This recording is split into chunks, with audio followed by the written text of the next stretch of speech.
Yeah, man. I never actually have to put on my sunnies ever anymore because I usually work the night shift. But today, I had to scramble for them. Anyway, I don't know why I just started filming. Maybe it's because the beautiful rays are in my face and feels good. Had a nice coffee. I've been looking online for a camera for vlogging and some, video stuff because I want to get back into the creative side of my life.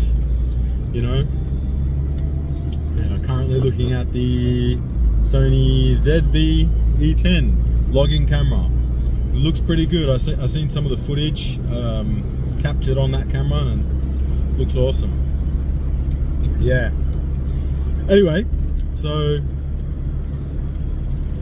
this video is going to be about just staying on the grind. Yeah, it's not going to be a super long video. It's just going to be a short one. I don't know if what I'm doing is working. I don't know what I'm doing anymore. I'm just going to keep posting videos and see how it goes. You got to keep on the grind. In the same way what I'm doing here on YouTube. Even though I can't see results right away, you just have to keep chipping away at it and it will pay off in the end. Same way that your fitness goals will end up getting kicked completely. You will complete your fitness goals as long as you stay on the grind. Don't fall off. Trust me. Try different things. Try different fads, different diets. I've tried so many different things in terms of dieting and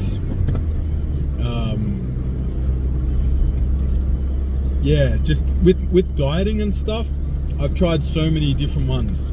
I've tried the keto diet, I've tried the gluten-free diet, I've tried the carnivore diet. What else have I tried? I've tried fasting, intermittent fasting. So all these different types of diets to see just how my body responds to them. Don't be afraid to try a whole bunch of different things. You have so many different resources online to access that you just haven't got any excuse anymore. If you're not losing weight, it just means that you're probably not applying yourself in some sort of way. A lot of people can't keep up with fasting, or don't fully understand what fasting is. For example, I have a friend of mine. She told me she was fasting and she wasn't losing weight because I'd lost quite a lot of weight when I was fasting. It does come back, but it's more of a spiritual thing. Fasting's always good to kind of reset the metabolism. But anyway, my friend, she was telling me, I tried the fasting thing, I'm not losing any weight. And I said, well, are you just drinking water? And she was telling me I just have coffees in the morning. And I'll be like, well, what do you have with your coffee? Is it just black coffee? She'd be like, no, I put milk and sugar. And I'm like, well, there you go.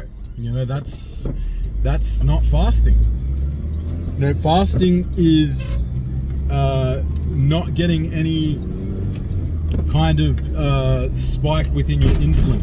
When you spike your insulin, you've broken the fast, right? So even too much artificial sweetener will break a fast, from what I've heard.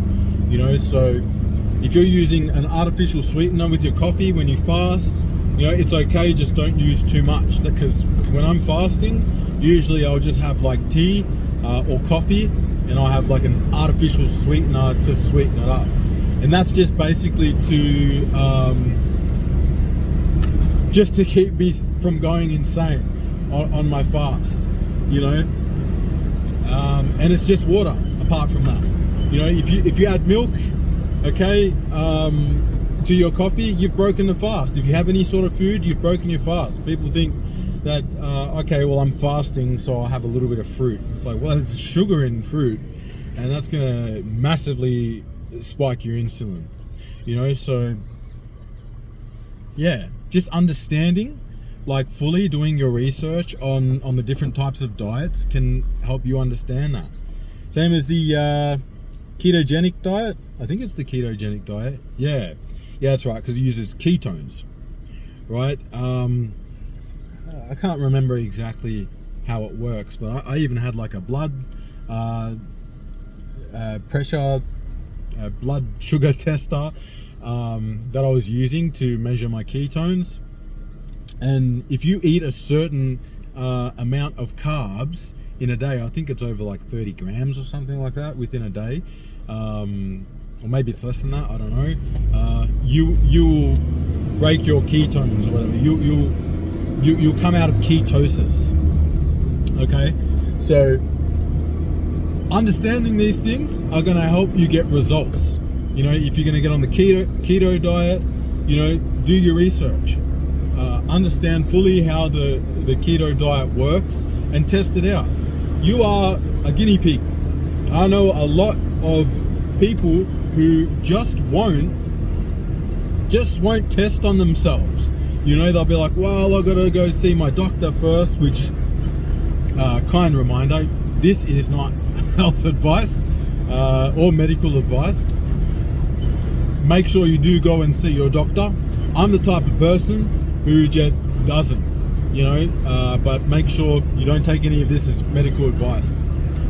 All right. A lot of people just won't without seeing a doctor. You know, they'll be like, oh, well, can I get on the keto diet? And I found that a lot of doctors are just like oblivious to these sorts of things, and they'll give you the best advice to that goes by the standards of their textbooks. You know, so getting on the internet, get on Reddit, YouTube, and see people's stories and what's worked for them, how the diet actually works, how your body actually works. This is the best way that you're gonna understand the diets and reap the best benefits from them. So while you're testing on yourself, okay, after getting medical advice, just another disclaimer, while you're testing on yourself, make sure you do that research, you know, because it's not just about getting in the gym. Gym is really important. I recommend a 6-day regime if you can handle it, or at least a minimum of 4 days in the gym per week, you know, or 5 days, maybe 3 days, 1 day break, and then another 3 days, you know, like, I don't know. I've done so many different things at this point, you know, where it's like, I really don't need too much preparation when I'm changing up my regime. Yeah. So yeah, like, get yourself to that point where you've done heaps of research. You are your greatest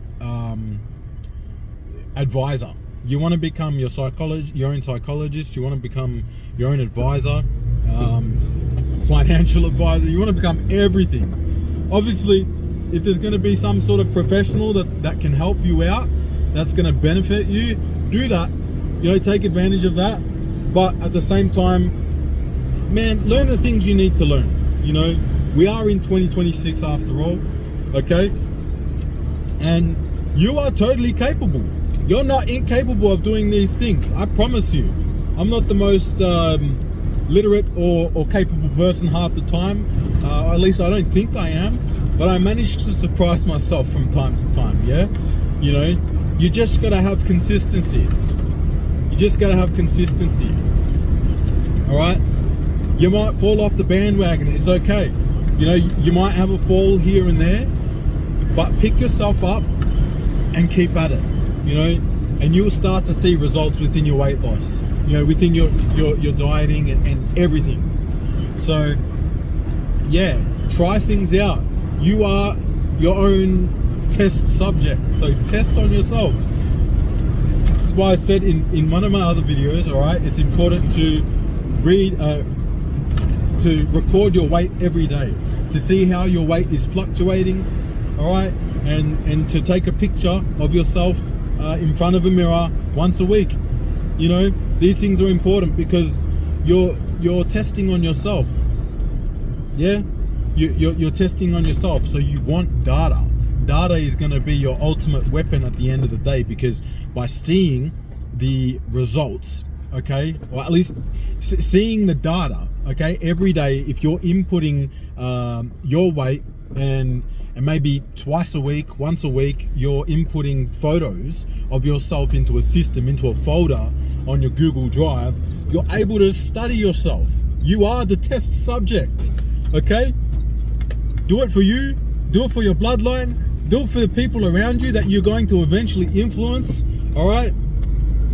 And do it smart, you know? Do it smart. Become your own test subject.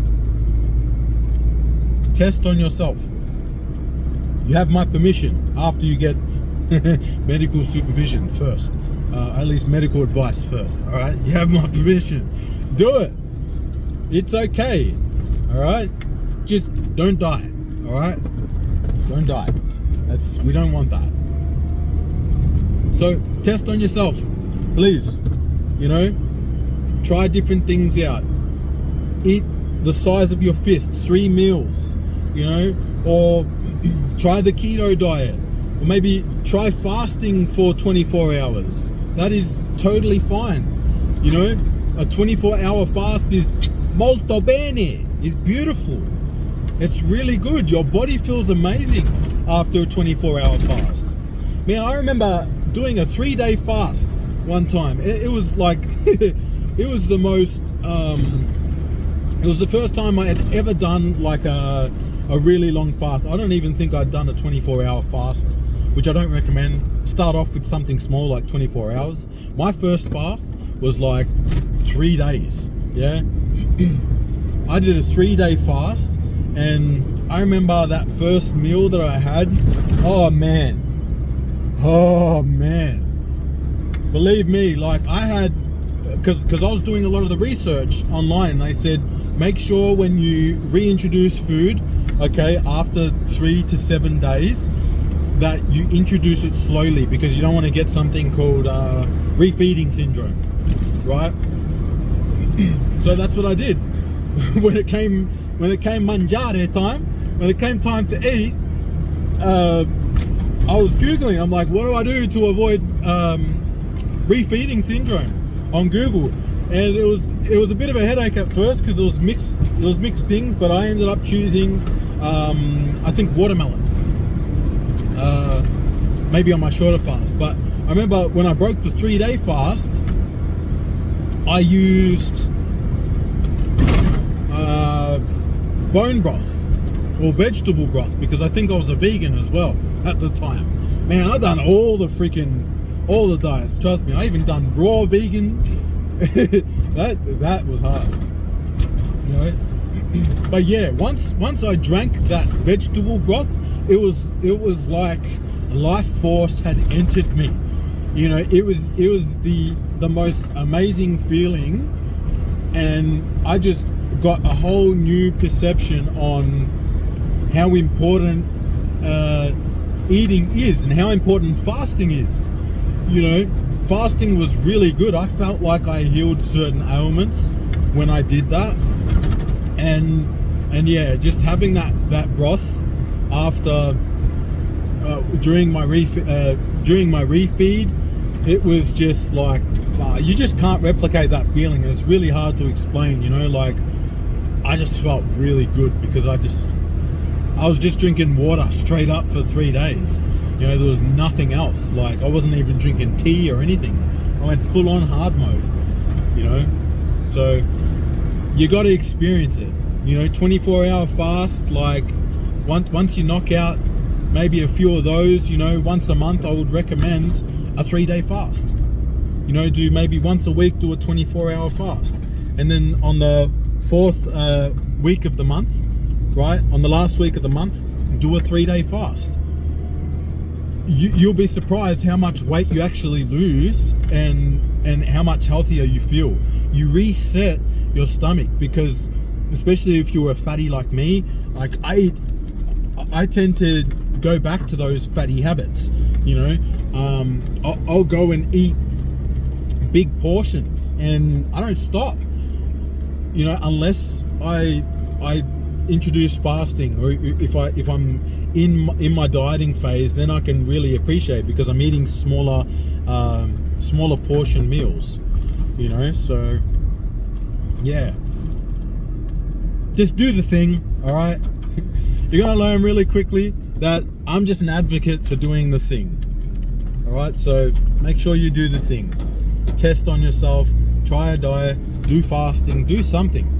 All right, just introduce change. Okay, being a fat person generally means that you're quite stagnant. You're not moving, you know, you're not changing. You're doing the same things, you're eating the same things. So when you introduce change, it's going to shock the body up.